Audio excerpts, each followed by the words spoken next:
Hello, my name is John, and welcome to the Through the Eyes of George YouTube channel.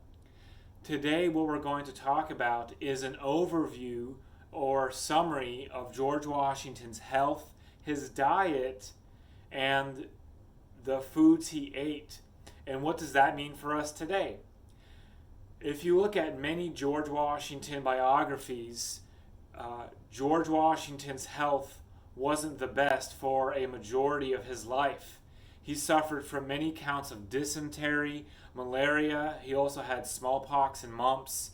He had melanoma or cancerous type cells in his inner thigh. George Washington also had false teeth or dentures.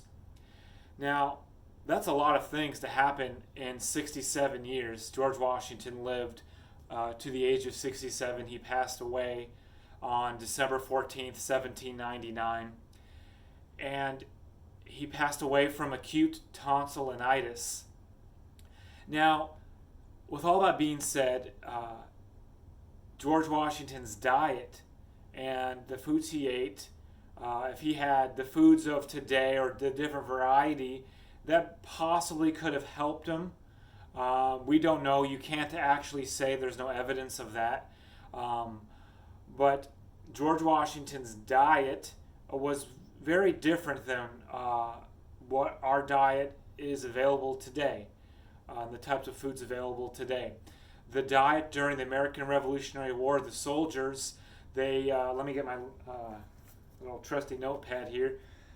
The soldiers had a diet of a ration, you could say, of beef, pork, or fish, some type of bread or flour.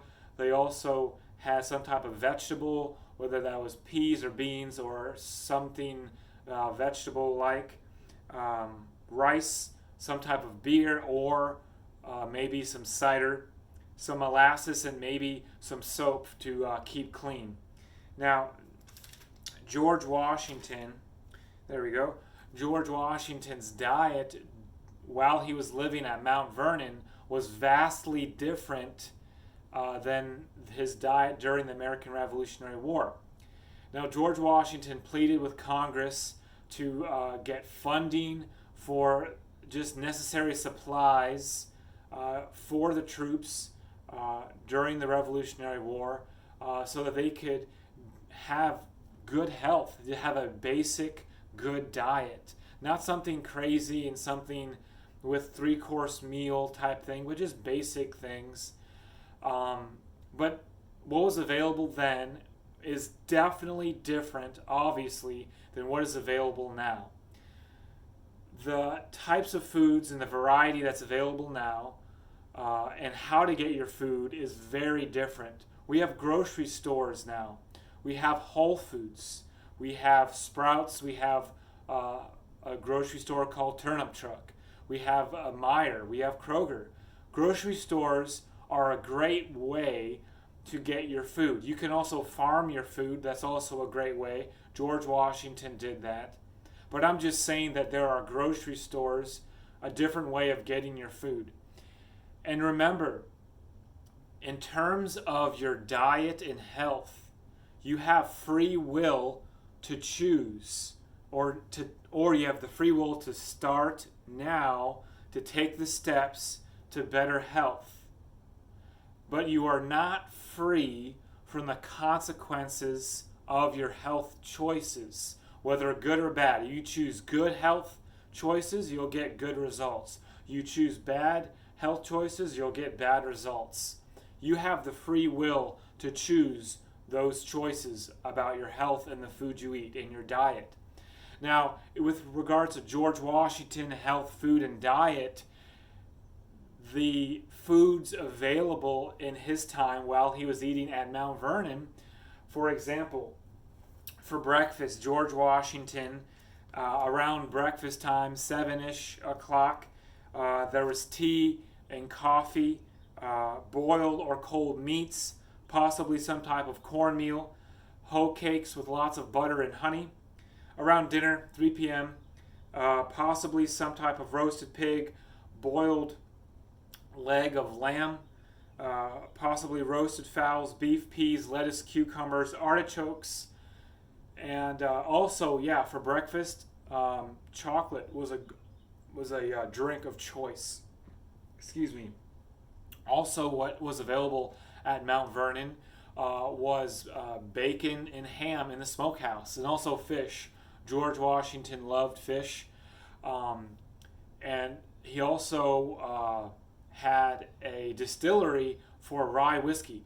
It's quite possible, obviously, that he tasted the whiskey for various reasons as a business owner.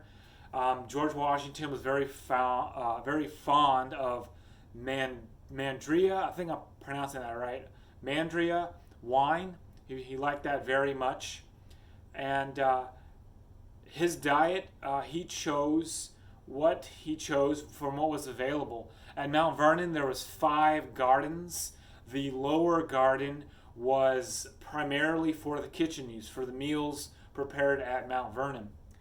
And so bringing it back to today in today's culture, we have grocery stores like Whole Foods, Sprouts, Kroger, Meijer. We also have people can farm their food.